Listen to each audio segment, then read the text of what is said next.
Buenos días. أهلا كثير. Ciao. Demer. Barza Dobro jutro. Salam alaikum. Здравствуйте. 안녕하세요. Kalmera. Yaurana. Assalamu Allô. alaikum. صباح الخير. Bonjour tout le monde. Alors on se retrouve aujourd'hui pour parler de la question de la thématique, le choix de la thématique de mémoire. Moi je m'appelle Elisabetta. Moi, je m'appelle Léa et toutes les deux, nous allons animer ce podcast. Ouais. À nos côtés, nous avons Elodie Bonjour. et Zoé, bonjour, qui sont des collègues de promo qui nous parleront de leur expérience à ce sujet. Donc pour commencer, on se disait qu'on pouvait peut-être toutes présenter notre thématique de mémoire et en quoi ça consiste. Justement, toi Léa, est-ce que tu voudrais lancer cette discussion ? Allons-y. Du coup, mon mémoire de Master 1, il portait sur l'hétérogénéité des pratiques éducatives, Ok. familiales d'un côté et institutionnelles de l'autre en crèche. Ok. J'avais deux concepts clés qui étaient la sensibilité interculturelle et la coéducation. Pour dire quelques mots sur la sensibilité interculturelle, c'est un outil qui permet d'évaluer à un instant T l'appréhension de la différence qu'a un individu. Il y a plusieurs stades qui vont de l'ethno-relativisme à l'ethnocentrisme. Et pour définir aussi la coéducation, on pourrait dire que c'est la relation parent-enfant-professionnel et la manière dont ils arrivent finalement à travailler ensemble. Ok, c'est intéressant. Et toi Zoé, du coup, c'était quoi ta thématique de mémoire ? Alors moi, mon mémoire, pour ma part, il portait sur les répercussions identitaires induites par l'expérience de l'attente chez les jeunes demandeurs d'asile en France. Donc j'ai articulé ça avec trois axes majeurs. Le premier, donc sur le rapport d'attente en contexte de demande d'asile, que j'ai illustré par les concepts de dépendance institutionnelle d'une part et la perte de repères temporels d'autre part.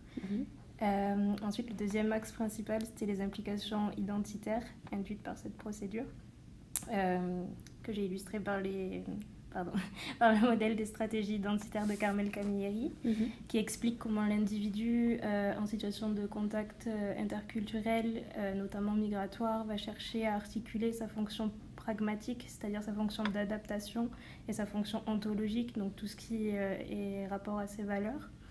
Et comment l'individu va articuler ça pour maintenir son unité de sens. Et j'ai fait un troisième volet de ma partie théorique sur les enjeux de l'élaboration d'un récit en situation contrainte, parce que ces personnes sont amenées à construire un récit dans le cadre de leur demande d'asile qui va être soumis à évaluation en fait. Du coup, le fait d'impliquer une élaboration dans le cadre de la recherche, ça peut soulever divers questionnements. Donc voilà, j'ai consacré un troisième volet à cet aspect-là aussi. Donc voilà, mes concepts majeurs, c'était l'attente et les stratégies identitaires. Ouais, c'est vraiment complet. Et toi, Elodie, de quoi Alors, du coup, moi, j'ai travaillé sur, en gros, la musique et la construction identitaire. Donc, comment la musique est utilisée comme outil chez les jeunes martiniquais qui viennent en France hexagonale dans leur construction identitaire. Donc, comment ça intervient dans la remodélisation ou le remaniement de la construction de l'identité, finalement. Donc j'ai utilisé comme concept la création musicale dans le sens de Rolomé qui lui parle en fait il dit que pour qu'il y ait création il faut qu'il y ait un engagement fort avec le support qu'on utilise en fait pour la création. Donc ça en fait je l'ai mis en parallèle avec la définition de l'interculturation dans laquelle on parle aussi d'engagement avec l'environnement culturel qui est différent au nôtre. Donc j'ai fait le parallèle et voilà, j'ai utilisé ce concept avec le concept d'identité interculturelle que j'ai aussi mis en résonance avec l'identité rhizome de Édouard Glissant. En gros, c'est une identité qui est dynamique et flexible, qui va un peu être créée en fonction des différents environnements qu'on va rencontrer dans notre vie. Et du coup, ces différentes facettes de l'identité, on va les mobiliser quand on en a besoin ou dans un certain contexte environnemental et voilà.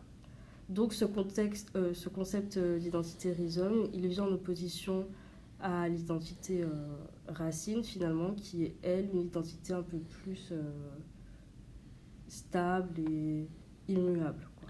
Ah ouais. Ouais, c'est trop intéressant. Et toi du coup, Elisabetta? Eh ben, alors moi j'ai travaillé sur l'interculturation narrative de soi des jeunes femmes qui utilisent les réseaux sociaux. Alors interprétation narrative de soi, on appelle ça l'INS.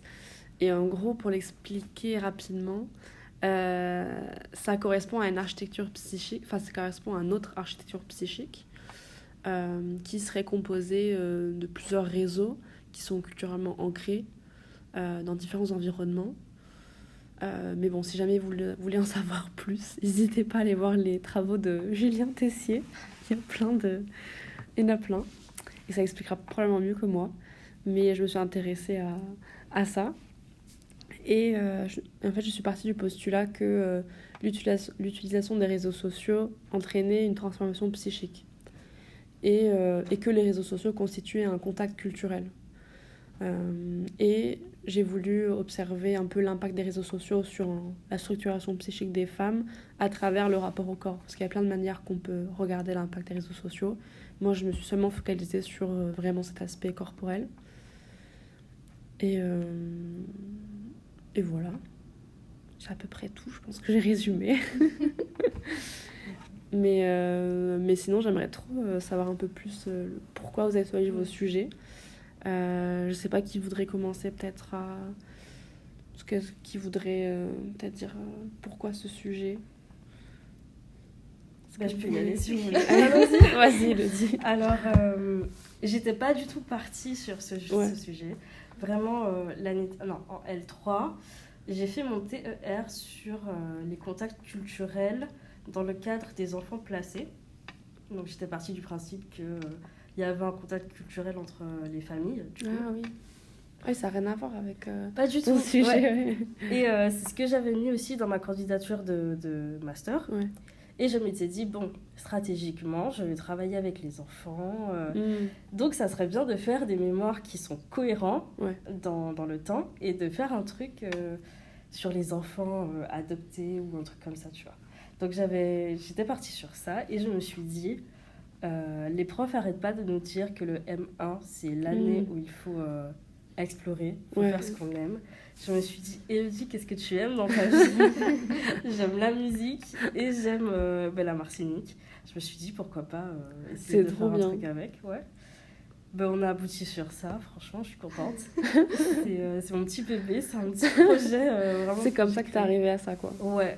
Je me suis dit, autant tenter maintenant. Ouais. Parce que je pense pas qu'au M2, je pourrais faire ça. Oui, c'est ça, ouais. Et donc, voilà. Mais tu sais, je me suis dit la même chose l'année dernière. On n'arrêtait pas de nous bassiner avec « Faites ce que vous aimez, vraiment, c'est le moment, c'est le moment ». Et moi, perso, l'année dernière, au tout début de l'année, j'étais partie sur un truc qui avait rien à voir. Déjà, j'étais partie sur un truc qui avait rien à voir avec ce que j'avais proposé, déjà, pour rentrer dans le master. J'étais encore partie dans d'autres choses. Et j'étais partie sur un truc très quantitatif et je me reposais un peu sur mes acquis, on va dire, sur ce que je connaissais et aussi sur des variables qui me semblaient beaucoup plus quantifiables. Il me semble que je ne sais même plus exactement ce sur quoi je m'étais basée, mais je sais qu'il y avait un lien avec les émotions. Il y avait plusieurs variables et c'était assez, on va dire, entre guillemets, facile à observer. Et moi, j'avais plus envie d'un truc qui me passionnait, quoi. Un truc vraiment qui me... Et là, ça me procurait pas cet effet-là. Ouais. Il y a un truc de challengeant. C'est ça. Quelque part. C'est ça. Parce que moi aussi, je m'étais dit, bon, si je pars sur un sujet que je connais déjà, j'ai déjà des variables, je sais déjà comment les utiliser et tout, tu vois. Et là, j'ai galéré pour mes variables. Oui, pareil. Mais c'était bien parce que c'est un truc qui... Après, t'es fière. Ouais, c'est ça. C'est un truc qui t'est à cœur. Je t'ai dit, ouais, je vais y aller. Mais de ouf. Ouais, pareil, moi, ce qui m'intéressait, c'était pas des trucs très observables, très facilement observables. Ouais. C'est pas des trucs qu'il y a beaucoup dans la littérature. C'est pas des variables mises en lien. Donc, j'avais l'impression de voir une montagne et que j'allais jamais y arriver. Mais je me suis quand même lancée dedans. Je trouvais ça trop intéressant. Et vous allez nous dire ce que vous en pensez, mais moi j'ai trouvé que En interculturel, il y a ce truc de on crée, enfin on est un peu les premiers à travailler sur certains certains sujets. Enfin, en tout cas, nous deux, j'ai l'impression qu'on est les premiers à mettre en lien ces concepts et à trouver comment les identifier. Et du coup, je me sentais importante, quoi. Ouais. Je me suis dit, c'est le moment de mettre sa pierre. Mais ça, c'est un truc chouette où l'interculturel, ça ouvre un peu des portes sur cet aspect-là. Ouais, c'est ça, on peut étudier des sujets qui n'ont pas du tout été recherchés encore et c'est super intéressant, quoi. Ça permet vraiment une liberté. Bon, après, c'est un peu overwhelming, c'est un peu beaucoup parfois, on sait pas trop comment s'y prendre, mais... Oui, c'est ça, il y a un peu le risque de se perdre du coup, mais ça reste super intéressant. Ouais. Mais toi, du coup, Zoé, qu'est-ce qui t'a intéressé dans ton sujet? Alors, de mon côté, je pense qu'il y a plusieurs points. Je dirais que j'ai un intérêt global pour tout ce qui est question de l'exil et question migratoire. En fait, c'est un sujet qui me passionne, et ce, pour plusieurs raisons. Je pense que la raison principale, c'est mon contexte familial, puisque ma famille est famille d'accueil. Et dans ce cadre-là, à partir des années 2015, 2016, 2017, on a commencé à accueillir chez moi des jeunes mineurs non accompagnés, des MNA. Donc voilà, c'est venu soulever des questions, générer des contacts interculturels dans le cercle intrafamilial aussi. C'est clair. Plein de questions, et ça m'intéressait beaucoup. C'est aussi vers ces années-là que tous ces sujets ont commencé à être pas mal médiatisés. 2016, c'est l'année du démantèlement de la jungle de Calais. Il y avait eu de gros flux migratoires à ce moment-là, etc. Et bon, les politiques s'en sont saisis. Voilà. Moi, j'étais adolescente et voilà, ces sujets-là, ils m'ont passionnée. Et quand je suis rentrée en psycho, j'hésitais aussi à faire de l'anthropo. Enfin, voilà, tous ces aspects-là qui font que ça m'intéresse beaucoup. Donc c'est un truc, ça fait un moment que ça t'intéresse en fait. Genre, c'était vraiment le fil conducteur. Oui, complètement. Enfin, je savais que je voulais m'intéresser aux dynamiques migratoires et à la question de l'exil. Après, le sujet précis du mémoire, ça s'est affiné. Mais ce que je voulais, ce que je savais déjà, c'était m'intéresser à ces questions-là et surtout donner de la parole aux personnes directement, parce qu'en fait, le souci, à mon sens, avec ça, c'est qu'on a tendance à quantifier, à donner des chiffres, des statistiques dans les médias, et finalement, les paroles de ces personnes-là, on les entend jamais. Donc je me suis dit, si on peut faire une étude qualitative et écouter un petit peu ce qu'ils et elles sont à nous dire, ça peut être bien, quoi. Et voilà, c'est pour ça que j'en suis arrivée là, je crois. Trop intéressant. Vraiment. Mais du coup, je suis désolée, je rebondis, ça fait grave écho avec moi aussi, parce que moi, vraiment, dans ma démarche, je me suis dit, j'ai à cœur de donner, de laisser la voix à mon peuple, en fait. Et c'est pour ça que j'ai vraiment... En fait, c'est pour ça que j'ai fait des entretiens aussi semi-directifs. Je me suis dit qu'ils parlent. J'ai envie qu'ils aient un espace pour qu'on les entende et qu'ils aient des trucs, qu'ils racontent en fait ce qu'ils vivent. Et voilà. C'est juste pour dire ça. Ça a grave fait écho, c'est vrai. Parce que c'est plus facile, les trucs quantifiables. C'est ça, c'est des chiffres en nana et c'est manipulable dans tous les sens, etc. Mais le récit des gens, finalement, il n'y en a pas tant et c'est trop dommage, quoi. Puis t'es au plus près de la subjectivité aussi à travers le récit. Complètement. Et voilà, mon but, c'était vraiment désobjectiver ces personnes qu'on transforme en chiffres, quoi. Et je trouve ça aberrant, donc leur donner la parole, quoi. Je te rejoins. C'est très beau. C'est ça, quoi. Très beau. Et toi, Léa, comment t'en es arrivée à là dans ton mémoire? Moi, je me retrouve un petit peu dans tous vos discours. Le discours de Zoé, parce que du coup, j'avais mon sujet depuis longtemps en tête. Le sujet est totalement en lien avec ma formation précédente, puisque je suis éducatrice de jeunes enfants. Et que à travers mes stages et mon travail aussi en crèche, la problématique ou la thématique de l'hétérogénéité justement des pratiques entre les familles et ce que nous on peut proposer en crèche m'a fortement sollicitée.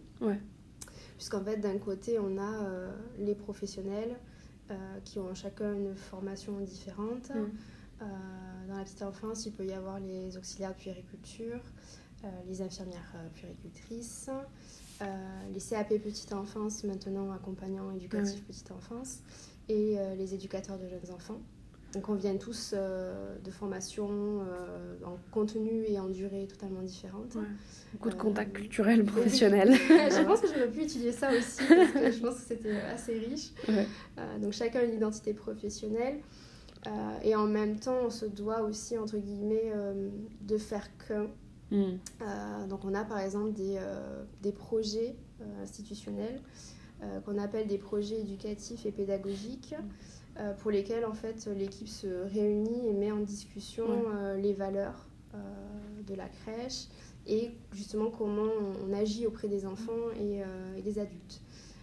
Donc je dirais que c'est un peu en ça qu'on retrouve une culture institutionnelle. Je vois. Puisqu'on peut avoir par exemple des avis qui divergent. Je pense notamment à un exemple un peu précis sur les toboggans à l'intérieur de la crèche. Dans mes expériences, ça a toujours posé énormément de débats, à savoir des professionnels qui étaient d'accord pour que les enfants montent à l'envers, d'autres qui ne l'étaient pas, laisser un enfant glisser la tête la première, d'autres non. Et on se doit en fait d'être cohérent entre nous en tant que professionnels, sinon l'enfant il ne comprend pas grand-chose. Il y a besoin exactement de cadres et de limites qui soient clairement établis. Donc c'est en ça que ces projets permettent justement de mettre en question tout ça et de se mettre plus ou moins d'accord sur ce que l'on tolère, ce qu'on ne tolère pas, comment on agit, etc. Donc d'un côté, on a la culture institutionnelle et de l'autre, on a l'accueil des familles. Familles qui sont toutes porteuses de culture, les parents qui transmettent et véhiculent leurs propres valeurs, leurs propres modèles d'éducation. Et il m'est arrivé justement d'accueillir des familles avec des pratiques éducatives totalement différentes de celles que nous, on peut mettre en place en crèche. Je pense notamment à l'alimentation, où par exemple dans les familles, ça peut être très épicé, voire très sucré, et nous en crèche, c'est complètement l'inverse. Ou alors des questions relatives aussi au sommeil. Par exemple, des mamans qui endorment leur enfant au sein ou dans le dos. Et nous, en fait, on ne peut pas être dans cette similarité-là au sein de la crèche. Du coup, ça a posé beaucoup de questions et c'est en ça que j'ai voulu étudier cette question-là et voir à quel moment, en fait, parents, professionnels et enfants, ça fait rencontre pour pouvoir co-construire quelque chose ensemble. C'est hyper intéressant, vraiment. En fait, l'enfant, il est vraiment au milieu de l'institution et des parents. Et qui, généralement, il y a des cultures différentes. Enfin, ça peut arriver que, j'imagine, il y a des similarités, mais dans beaucoup de cas, même au sein de la France, la culture institutionnelle reste, entre guillemets, française. Et qu'une famille française amène son enfant à la crèche, ça ne veut pas forcément dire qu'il y a la même vision des choses. Tout à fait. Du coup, l'enfant, il se retrouve... Après, il peut y avoir vraiment similarité et donc une continuité vraiment dans les pratiques au sens de la similarité, du coup. Comme il peut y avoir des petites différences, mais qui, je pense, n'engagent pas assez l'individu pour être... pour déclencher de potentielles angoisses, je dirais. Comme il peut y avoir, par exemple, là, avec la pratique du sommeil, un écart tellement grand que l'enfant, il ne se sent pas bien, en fait. Il est dans les pleurs et tout ça parce qu'il y a un manque de sens et manque de compréhension sur ce qui se joue pour lui. Je trouve ça trop intéressant de remettre les choses dans le contexte de... c'est pas quelqu'un qui fait c'est pas genre l'institution qui est maltraitante ou la famille qui est maltraitante ou l'enfant qui fait des caprices. Parfois, c'est juste une question de contact. C'est ça. Mais le contact culturel, il est, dans ce cas-là, bien sûr entre les parents et les professionnels, mais aussi l'enfant entre son milieu familial et la crèche, qui il y est souvent au quotidien, quoi. Donc, c'est comme s'il était à l'école. Donc il y a vraiment une nécessité de mise en sens en fait pour lui, d'où la coéducation et le travail ensemble. En fait. C'est trop intéressant. On a toutes des sujets assez divers, mais c'est vrai que je trouve qu'on se rejoint sur pas mal de points au niveau de notre vécu en fait. Mais surtout dans le contact en fait culturel. Après c'est normal, on est en master d'art culturel. C'est normal, mais en fait je trouve ça trop intéressant de regarder vraiment comment on est pris par plusieurs mondes. Et moi perso pour mon sujet, je pense que j'ai dit comment je suis arrivée là, mais j'ai pas dit pourquoi. En gros, quand je m'étais posé la question de qu'est-ce qui m'intéresse, je me suis dit tout. Mais j'ai voulu aller chercher des choses dont j'avais pas trop de réponses. Et le corps, par exemple, c'est un sujet qui m'intéresse beaucoup. et que je trouve qu'on parle vraiment pas suffisamment. Et c'est un truc qui m'agaçait un peu, parce que j'ai l'impression que toutes les recherches que j'ai pu voir sur le corps étaient surtout le corps comme une entité vraiment séparée. Comme quand on dissocie le psychisme au corps, enfin, tout est un peu dissocié. Alors que pour moi, vraiment, le rapport que tu as à ton corps et comment tu portes ton corps, c'est complètement imbriqué dans ta construction psychique. Tu peux pas dissocier l'un de l'autre. Et il y a beaucoup d'auteurs qui ont mis ça en avant, mais on retrouve pas trop ça dans les études, et même dans les prises en charge médicales, enfin, dans plein d'aspects différents. Et moi, je voulais vraiment aller chercher comment le corps se place dans notre construction. Et aussi, en parallèle de ça, je m'étais beaucoup intéressée au réseau de manière un peu plus, entre guillemets, objective. Enfin, jusqu'à ce moment-là, j'étais beaucoup dans les réseaux sociaux, j'étais beaucoup dedans, quoi. Parce que voilà, c'est mon âge, c'est normal. Mais j'avais pris un peu de distance parce que je m'étais rendu compte il y a 6 mois auparavant, donc ça en L3, que TikTok, par exemple, ça me bouffait un peu le cerveau et que j'y arrivais plus.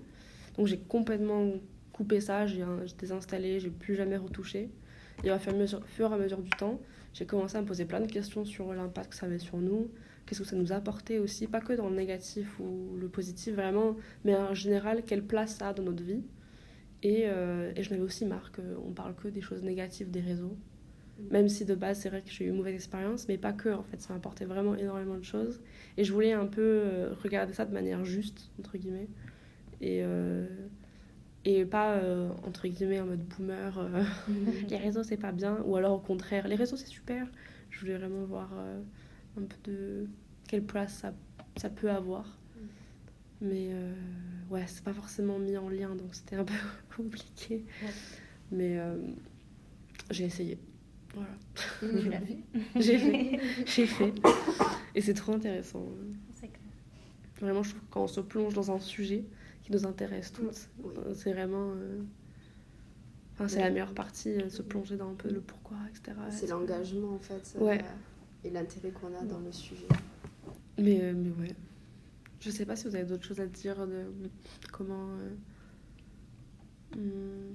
vous êtes arrivé à cette thématique-là, ou qu'est-ce qui vous passionne dans ce sujet, ou d'autres trucs dans la thématique.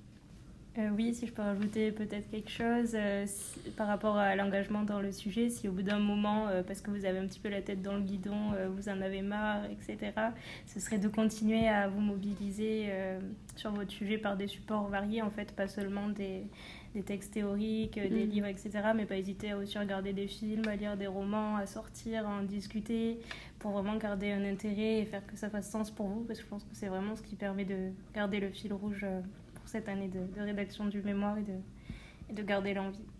Ouais, c'est très vrai, parce que au fur et à mesure du temps, je pense qu'au bout d'un moment, on est tous un peu lassés.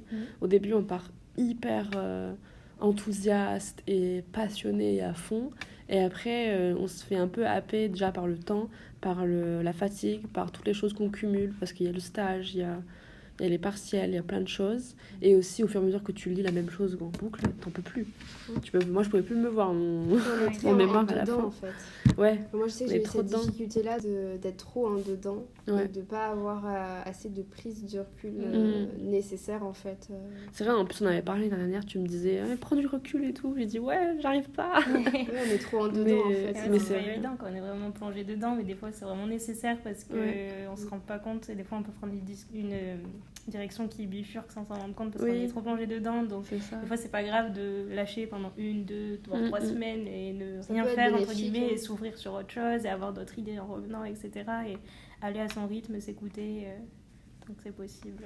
Et voilà, et continuer à cultiver divers supports pour s'inspirer, pour rédiger. Trop bien.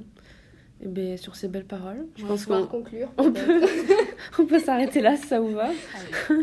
Elisabetta et moi, on vous remercie, Zoé et Lydie, d'avoir participé à ce podcast. Merci à vous pour l'invitation. Merci. Et merci aux auditeurs. On espère que ce podcast vous aura plu. Merci. Est-ce que c'est bon pour vous ?